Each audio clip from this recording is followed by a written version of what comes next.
বিসমিল্লাহির রহমানির রহিম। সবাইকে রোজা মোবারক।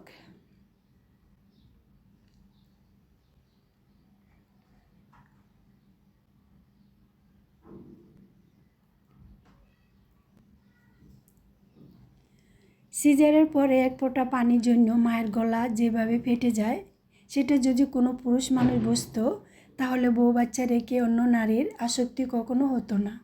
আসসালামু আলাইকুম, আমি জেসিন স্বপ্না ঢাকা থেকে বলছি। জেসিন স্বপ্না ব্লগ থেকে সবাইকে আরেকবার স্বাগতম। কাছে এবং দূরে, দেশ ও দেশের বাইরে যে যেখান থেকে আমার ভিডিও দেখছেন এবং দেখবেন, আশা করছি আল্লাহর রহমতে সবাই ভালো আছেন। আলহামদুলিল্লাহ, আমিও ছোট্ট পরিবার নিয়ে ভালো আছি। রোজার সাথে আমি একটু ব্যস্ত হয়েছিলাম, তাই বেলকনিতে যাওয়া আসা তেমনটা হয়নি। তো আজ বেলকনিতে গিয়ে দেখি আমার এই সুন্দর সুন্দর ফুলগুলো গাছগুলা চিমটে হয়ে ঝরে পড়ছে আর মরে যাচ্ছে।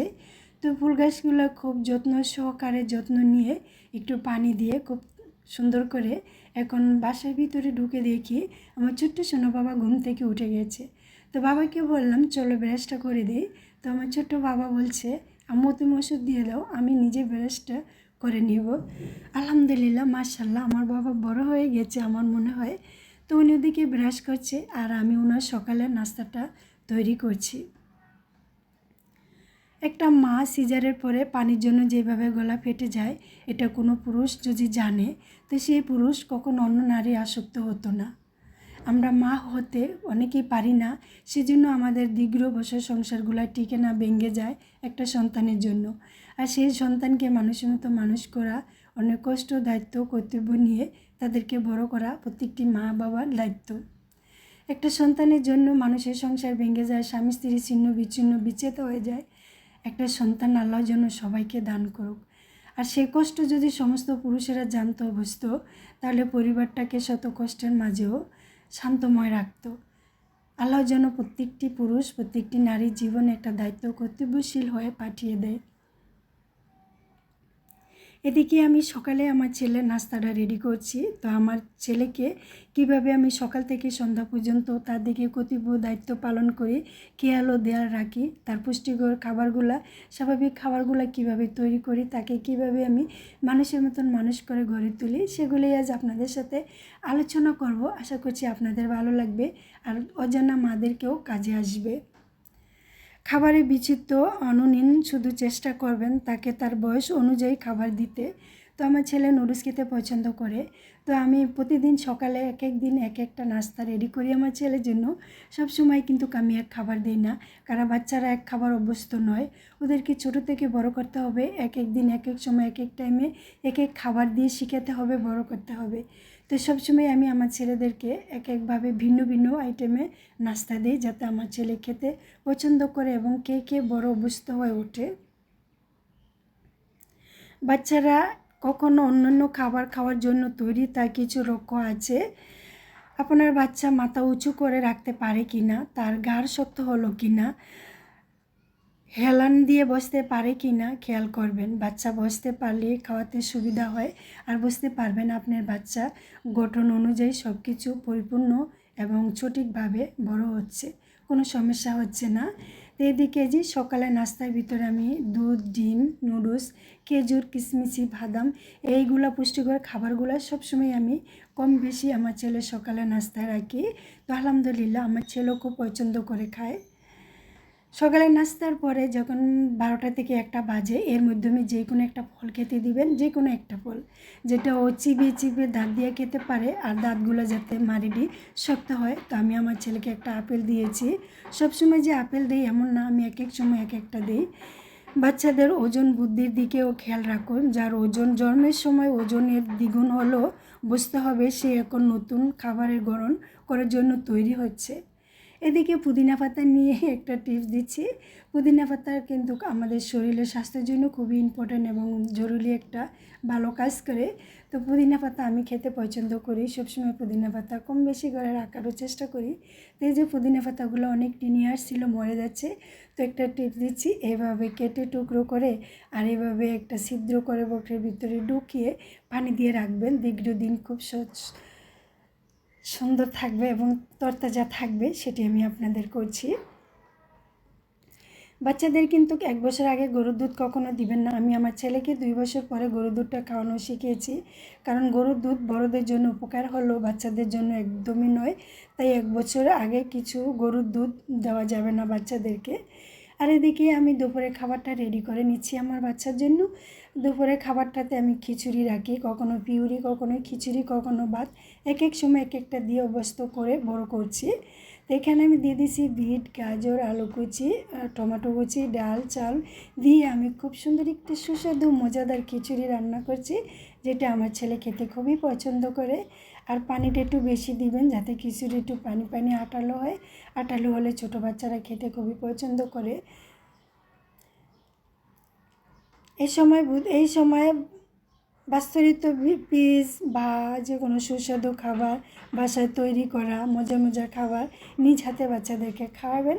বাইরের খাবারটার থেকে সবসময় স্কিপ করবেন, কারণ বাইরের খাবারের জীবাণু থাকে এবং ভেজালমুক্ত থাকে, ন্যাচারাল থাকে না। বাচ্চাদের নানান ধরনের রোগবালাই আক্রমণ করতে পারে, কারণ বাচ্চাদের কিডনি, লিভার, হার্ট সব কিছু কিন্তু এখন দুর্বল। 5 বছর বয়স পর্যন্ত একটা বাচ্চা সব কিছুই দুর্বল থাকে, তার দিকে প্রত্যেকটি মা বাবার খেয়াল রাখতে হবে। আর খিচুড়ির উপরে আমি একটা ডিমের কুসুম ছিটিয়ে দিয়েছি, যাতে এটা তো আমার ছেলে পুষ্টি পায়। একটা সন্তানকে মানুষের মতো মানুষ করার দায়িত্ব কর্তব্য একটা মায়ের, কারণ দিন রাত 24 ঘন্টা একটা মা তার সন্তানের সাথে থাকে। বাবা কিন্তু সবসময় থাকে না, বাবা কর্মজীবন ব্যস্ত নিয়ে থাকে, সন্ধ্যা রাত্রে বাসায় আসে, এসে যতটুকু সময় পায় পরিবারকে দেয়। তো একটা মারই দায়িত্ব একটা সন্তানকে ভালো পরিবেশে রাখা, ভালো সুন্দর সুন্দর কথা বলা এবং ঝগড়াঝাটি এসব বাচ্চাদেরকে সামনে না বলা, বাচ্চাদেরকে মানুষের মতন মানুষ করা এবং ইসলামের দিকে সমস্ত কথাগুলো বাচ্চাদেরকে বড় করা, এসব শুনে শুনে যাতে একটা বাচ্চা মানুষের মতন মানুষ হয়। আজকাল সমাজে দেখছি নিউজ পড়লে বাচ্চাদের হাতে মা বাবা খুন হচ্ছে। এদের ইসলামের শিক্ষার অভাব আছে, বাচ্চাদের ভালো পরিবেশে শিক্ষার অভাব আছে, বাপ মার থেকে ভালো শিক্ষার অভাব আছে। তাই জন্য কিছু কিছু সন্তান বড় হয়ে মানুষ হয় না, অমানুষ হয়ে যায়। আমার আব্বাজান দুপুরবেলা খুব সুন্দর করে খাওয়া দাওয়া করে একটা ঘুম দিচ্ছে, কারণ আমি আমার সন্তানকে সবসময় 2টা থেকে 3টা পর্যন্ত একটা ঘুম পাড়াই। তো ঘুম পাড়তে পারতে একটা অভ্যস্ত হয়ে গেছে। আর এখন 2টা বাজতে আমার বাবা শুয়ে পড়ে, আর আসরে আজান দিলে উঠে পড়ে। উঠে এই যে মুখ ব্রাশ করে সুন্দর করে দিয়ে পরিষ্কার করে আমার বাবা পড়তে বসেছে। এখানে আমি কিছু আরবি পড়াচ্ছি, কিছু ইংলিশ পড়াচ্ছি। প্রত্যেকটি মাই এইভাবে দায়িত্ব কর্তব্য পালন করে বাচ্চাদেরকে মানুষের মতন মানুষ করা, যারা বাচ্চারা বড় হয়ে শিক্ষার কোনো অভাব না থাকে, পরিপূর্ণ শিক্ষা নিয়ে যাতে বড় হয় আর সবার সাথে যাতে ভালো ব্যবহার করে, ভালো কথা বলে, ভালো সমাজে বড় হয়, আত্মীয় স্বজন সবার সাথে যাতে ভালো ব্যবহার করে, এইভাবেই সন্তানটাকে মানুষের মতন মানুষ করে তুলবেন। আর সবসময় ইসলামের শিক্ষা দিবেন বাচ্চাদেরকে। ইসলামের শিক্ষা নিয়ে যে বাচ্চারা বড় হয়, সে বাচ্চাদের হাতে কখনো মা বাবা খুন হতে পারে না। একটা ইসলাম শিক্ষা হচ্ছে আমাদের সবচেয়ে শ্রেষ্ঠ বড় শিক্ষা। এই শিক্ষায় আমরা কম বেশি সবসময় বাচ্চাদেরকে শেখানোর চেষ্টা করব। এদিকে এক এক করে পড়ছে, তো আমি বলছি বাবা এখন রেখে দাও আমাকে। বলে আম্মু আমি আর একটু পড়ি। তো পড়ো, আমি তো চাই তুমি এভাবে পড়ো। তো এখন আরবি পড়ছে, মাশাআল্লাহ দিলে আরবিতে সব কিছু পড়তে পারে। টয়লেটে গেলে, বাইরে গেলে, ঘরে গেলে, কার সাথে বিদায় নিলে, কথা বললে কীভাবে বলতে হয়, আরবি সব শিখিয়ে আমি দিয়েছি। আর বেশ কম সব কিছুই এখনও পারে। তো এইখানে লেখাপড়া করার পরে আমি একটু ফল দিয়েছি, এটা দিয়েছি আঙ্গুল। যে কোনো একটা ফল দিবেন, বেশি অতিরিক্ত ফল দিবেন না। খাওয়া দাওয়ার পরে একটু বাইরে নিয়ে গেছি বিনোদন দেওয়ার জন্য। এরকম বিনোদন প্রত্যেকটি বাবা মা সন্তানেরকে দেওয়া উচিত, কারণ এই বিনোদন দিলে ওদের শরীর, স্বাস্থ্য, মানসিক সব কিছুই গঠন হয় এবং সুন্দর থাকে, ভালো থাকে। আর এটা একটা পার্ক, অনেক দূর থেকে অনেক মানুষ আসে এখানে বাচ্চাদেরকে নিয়ে বিনোদন দেওয়ার জন্য। তাই তো আমার ছেলেও দিচ্ছে মাশাআল্লাহ।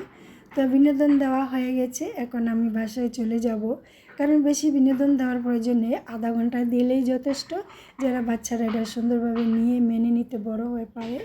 আর এদিকে বাসায় এসে হাত মুখ দিয়ে ব্রাশ করে কাপড় চেঞ্জ করে কলা দিচ্ছি, কলা খাচ্ছে। বাচ্চারা যেমন সুষম খাবার পায় সেটার খেয়াল রাখতে হবে, তার পুষ্টি চাহিদা পূরণ হবে এমন খাবার দিতে চেষ্টা করবেন, যাতে এই খাবারগুলোকে শরীর ও স্বাস্থ্য ভালো লাগে এবং সব কিছু সুন্দরভাবে সচেতন হয়ে পরিবার পরিবর্তন ঘটে।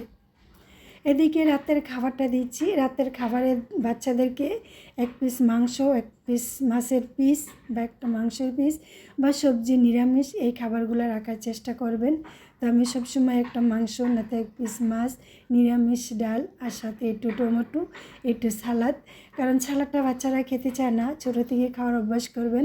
সালাদটা কিন্তু শরীরের জন্য খুবই তরল জাতীয় খাবার, পানি শূন্যতা পূর্ণ করে। আর একটু করে পানি খাওয়ার অভ্যস্ত করবেন। তাই তো আমার ছেলে খাচ্ছে, মাশাআল্লাহ আলহামদুলিল্লাহ। যতটুকুই খায়, আমি ওর খাবার উপরে কখনো জোর করি না। ওকে আমি খাবার দিই, ওর ইচ্ছাও যতটুকু খায় অতটুকুই বাস এনাম। খাওয়া দাওয়া শেষে আমি আমার ছেলেকে হয়তো একটা টক দই না একটা মিষ্টি দই দিই। তো আমার ছেলে খাওয়ার পরে এখন একটু ধরাধরি করে পরে ঘুমিয়ে যাবে। এই তো ছিল আমার ছেলের উপরে কর্তব্য দায়িত্ব। খুব সুন্দর একটা পরিবেশ। আর আমার ছেলেকে যেভাবে আমি মানুষের মতন মানুষ করি, প্রত্যেকটি মা বাবার জানা উচিত। সবার কাছ থেকে বিদায় নিচ্ছি। আল্লাহ হাফিজ, আসসালামু আলাইকুম।